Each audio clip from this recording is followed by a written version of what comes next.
예.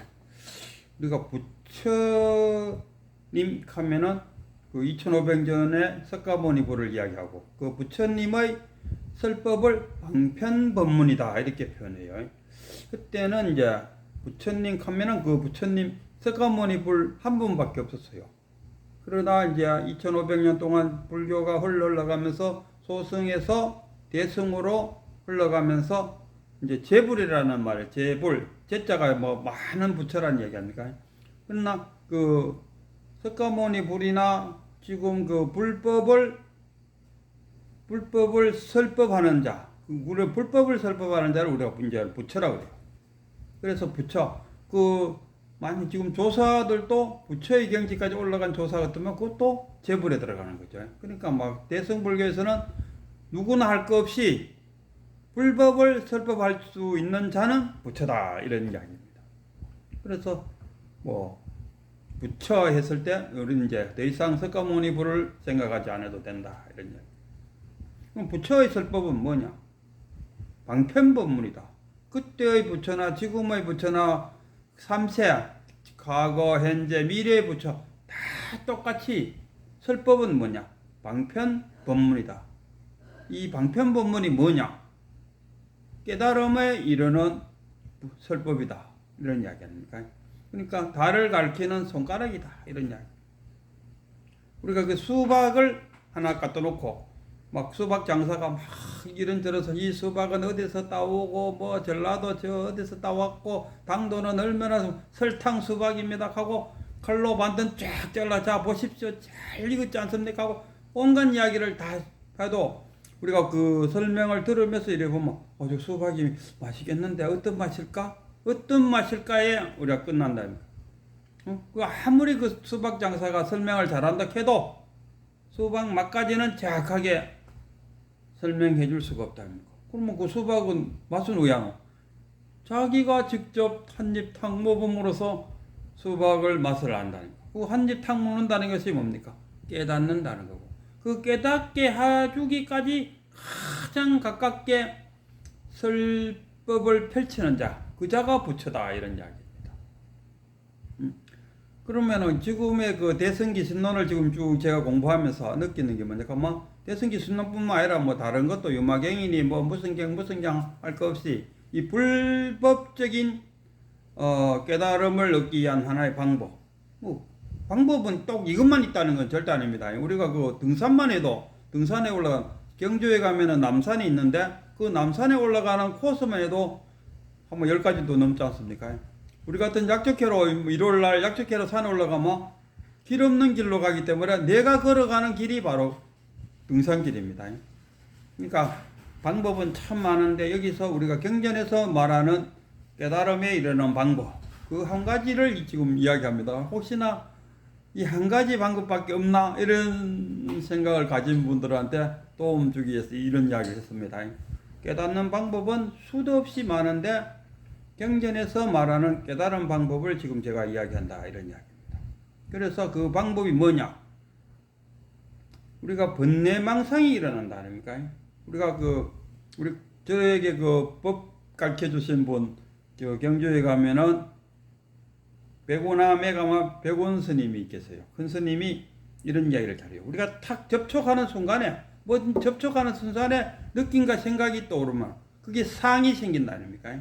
그럼 우리는 그 상 속에서 살고 있다. 상의 가치. 그 상을 깨는 게 그게 현상이지 않습니까? 현상을 깨치고 실상으로 나오는 것이 깨달음이다. 이러같이 우리는 번뇌망상 속에 살고 있는 것이 중생이요. 각자의 세계관이다. 내 세계관이 다르고 네 세계관이 다른 것은 내가 만든 망념 속에 각자들이 살고 있기 때문에 다르다. 그럼 이 망념을 자각함으로써 깨달음을 얻을 수 있다. 이게 이제 우리 경전에서 주장하는 깨달음의 한 방법입니다. 한 방법입니다. 다른 방법 많아요. 뭐 힌두교에서도 닦고 단전호흡에서 닦고 기독교에서도 하고 뭐 온 천지 다 이 견성하는 방법은 있습니다. 제가 이야기하는 것은 경전 속에 나오는 하나의 방법을 지금 이야기합니다. 대승기승론에서도 말하고 그 유마경에서도 말하고 뭐 어디서도 말하고 저기도 다 경전에서 그렇게 표현하고 있습니다. 그리고 경전에서 말하는 깨달음의 방법을 이야기하면은 번뇌망상을 자각하죠. 이 번뇌망상을 자각하려면은 그 불지견이 있어야 된다. 불지견이 뭐냐? 부처의 지혜다. 그 알기 쉽게 말하면 의사로 생각. 의사가 그 처방하고 진단하고 처방하려고 하면 의사의 지식을 가져야 되잖아요. 그게 불지견. 내가 번뇌망상을 자각할 수 있는 근기, 상근기, 뭐 상근기, 중근기, 하근기나 상근기를 가졌을 때, 지혜를 가졌을 때, 지혜를 가져야 내가 떠올린 번뇌망상이 망상인 줄 알고 그것을 자각할 수 있다. 이런 이야기. 그 자각함으로써 우리가 가져 번뇌망상, 아이고 하도 들고 공부 참선하려고 하니까 번뇌망상이 너무 많이 떠오른다. 그럴 때는 하도 놓아요. 하도 놓고 번뇌망상을 자각했어요. 번뇌망상은 자각함으로써 탁 쓰러지고 그 일념이 그냥 물 흘러가듯이 그냥 붙잡히지 않고 탁 떠오르지 않고 그냥 쭉 흘러가요. 흘러가는 걸 굳이 시냇물이 쭉 흘러가는 걸 굳이 그 나무 딱대기 들어가서 시냇물을 휘저어 갖고 흙탕물을 만들 필요는 없다 아닙니까? 그냥 두면은 깨끗한 시냇물이 쭉 우리 번뇌망상으로 붙들지 않고 일념이 그대로 흘러간다. 티 나오는 것 없이 그대로 싹 흘러가는 그 자체가 무념. 그 상태가 무념이에요. 그 상태가 무념이 뭐냐? 그 상태가 그 견성이다, 깨달음이다. 그래서 이 자신의 자각을 번뇌망상을 자각함으로써 어디로 가노? 본래로 돌아간다. 본래. 부모에게 나기 전에 어떤 것이 참나야 되고 부모에게 나기 전에 본래 면목이 무엇이냐? 자신의 본래 면목으로 돌아간다. 이 돌아간다 하니까 어디 고향이 있는 걸로 생각한다. 어디로 돌아가는데? 작용이 있는 곳에 마음이 있다. 생각이 있는 속에 마음이 있다. 작용하는 고기가 본래입니다. 그 작용하는 딱 그 순간 즉심시불이라고 그러지 않습니까? 즉심시불이라고 말해놓고는 마음이 부처다 이렇게 해석하는데 아닙니다. 마음은 부처가 될 수가 없죠. 즉심이란 게 뭡니까? 분별하기 이전의 마음. 분별하기 이전의 마음. 그 자리. 텅 빈 그 자리. 분별하지 않았다면 텅 빈 자리잖아요. 텅 빈 그 자리. 그 자리로 돌아가는 겁니다. 본래 면목. 본래로 돌아가는 거예요. 아무것도 없는 상태. 본래. 우리가 뭐가 생겼다는 이야기는 번뇌망상. 근데 이 대성기신론을 공부하면서 이 번뇌망상이 어디서 생겨 나오느냐? 그 발원지가 어디냐? 여기에 대해서 명쾌하게 답변을 못 하고 있어요. 우리가 일심은 진여문과 생면문으로 나눠진다 이러죠. 그러면은 다시 일심으로 들어갔을 때 일심이란 게 뭐냐? 진여, 불성, 우리가 참나 이거잖아요. 여기서 결국은 부처심과 중생심으로 갈라진다. 그러면은 진여 속에 번뇌망상이 있다. 이런 이야기밖에 안 되는 거예요. 이 조금 이상하지 않습니까? 그 태양 속에 구름이 있다? 말이 안 되잖아요. 그러니까 거기에 대해서 명쾌하게 이 답변을 안 해요. 이 번뇌망상이 어디서 나오는지 저 등산 가면은 저기 끝까지 계곡 끝까지 딱 타고 올라가면 도대체 이 물이 어디서 흘러나오는가 싶어서 그래갖고 한 9분 등산까지 올라가면 거기 옹달심이 있어갖고 거기서 물이 그 신기하게 주변에 있는 물들이 그 옹당을 샘으로 싹 모여들어요. 그래서 그 모여드는 것들이 다시 흘러 내려가면서 옆에 막 갖다 붙인다 아닙니까? 붙여갖고 하나의 계곡이 되는 거예요. 그러면 지금 그 경전에서 번뇌망상이 어디서 나오느냐 했을 때 여기서 나온다. 진여에서 나온다 했을 때 이 바다가 있는데 파도 치는 거를 번뇌망상이라 또 그러면은 파도가 다시 바다로 돌아가면 하나가 된다네.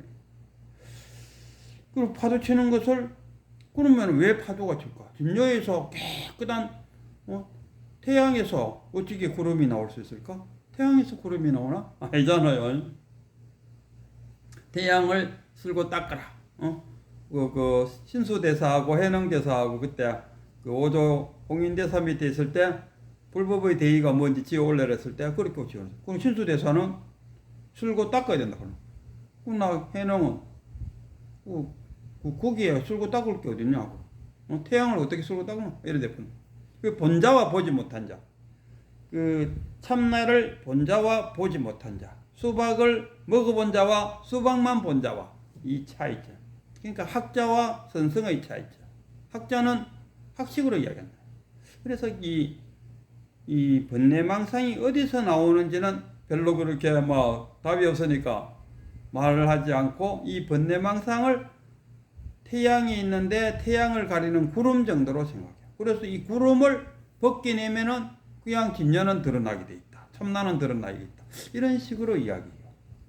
나는 그렇다면은 우리가 진짜로 그 번뇌망상이 어디서 나오는지를 알아야 근본 치료가 된다 아닙니까?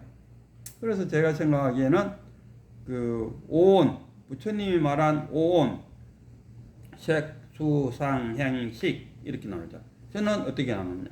색, 내 몸뚱어리와 그 다음에 자아, 그리고 참나와 업식으로 이렇게 다시 이야기하면 그 몸뚱어리와 자아와 참나와 업식, 부처님은 색, 수, 상, 행, 식 이렇게 5개 나누고 나는 4개로 나눴어요. 같아요.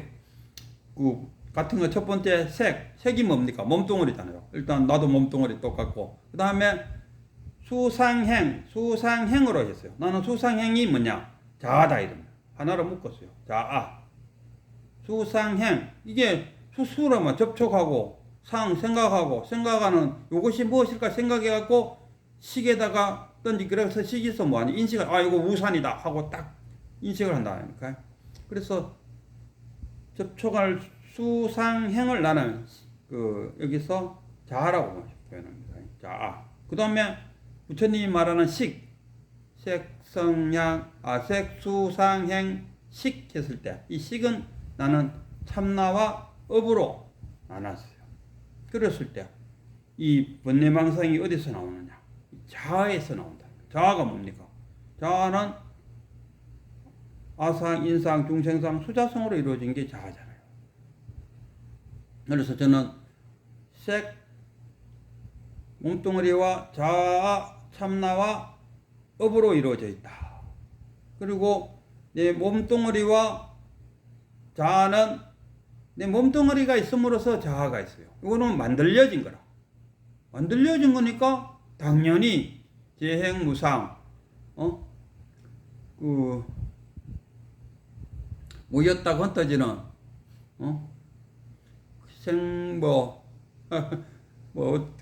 하여튼 재행 사라진다 아닙니까? 만들어진 것은 사라지게 돼 있다 이거라. 그래서 이 자아와 내 몸뚱어리는 만들어진 거잖아요. 부모에서 내 몸이 나왔다니까, 만들어졌다니까.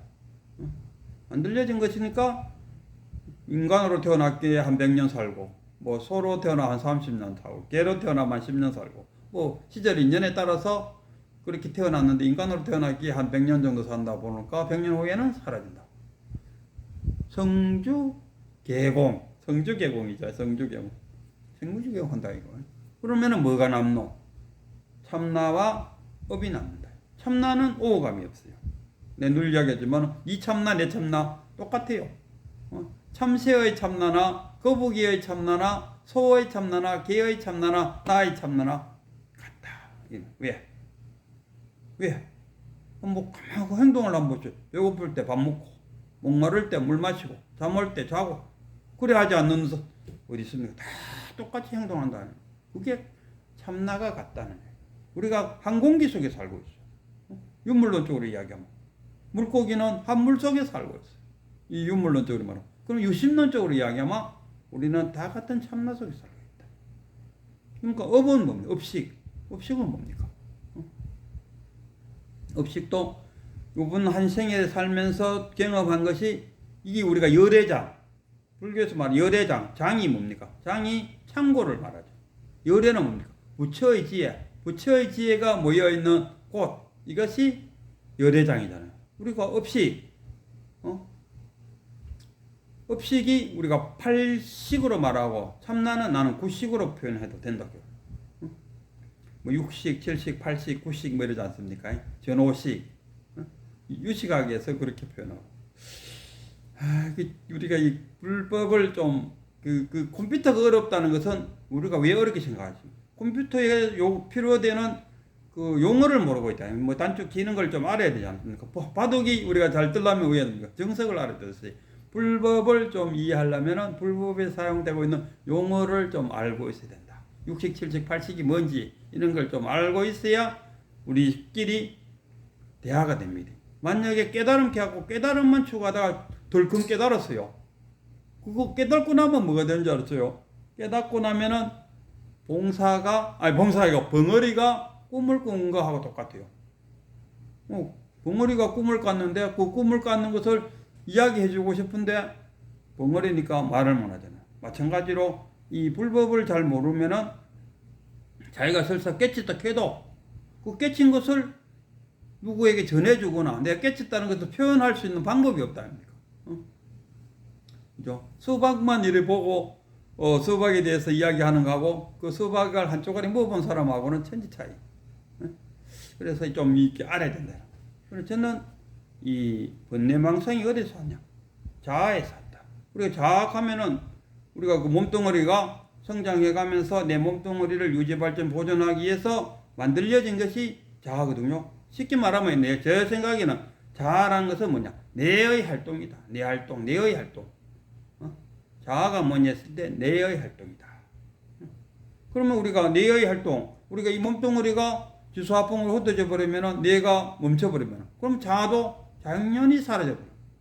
자아가 사라졌는데 업과 참나는 있다. 이게 진짜다. 이 몸뚱어리와 자아는 같잖아. 늘 그러잖아. 여기 생각하고 느끼고 말하고 이런 거 나의 진정한 내가 아니다 이러지 않습니까? 진짜 내 주인은 참나이고 이런 하인이 머슴이 주인 노릇하고 있다. 이런 이야기 우리가 많이 하고 있지 않습니까? 그래서 이 번뇌망상은 어디서 시작되느냐? 자아에서 시작된다. 저는 이렇게 생각합니다. 그래서 그러면 죽어버리면 열반에 든다 하잖아요. 그럼 죽어버리면 번뇌망상이 없다. 그래서 우리 열반에 들었다. 그래서 이 번뇌망상은 자신의 자아에서 나오고 이 자아가 참나를 찾아가는 그 과정을 우리는 수행이라고 말하고 우리가 이 자아가 참나와 불이가 되었을 때 드디어 우리는 뭐라고 말합니까? 이것을 저는 깨달음이라고 말합니다. 이걸 견성했다. 이렇게 표현할 수 있겠죠.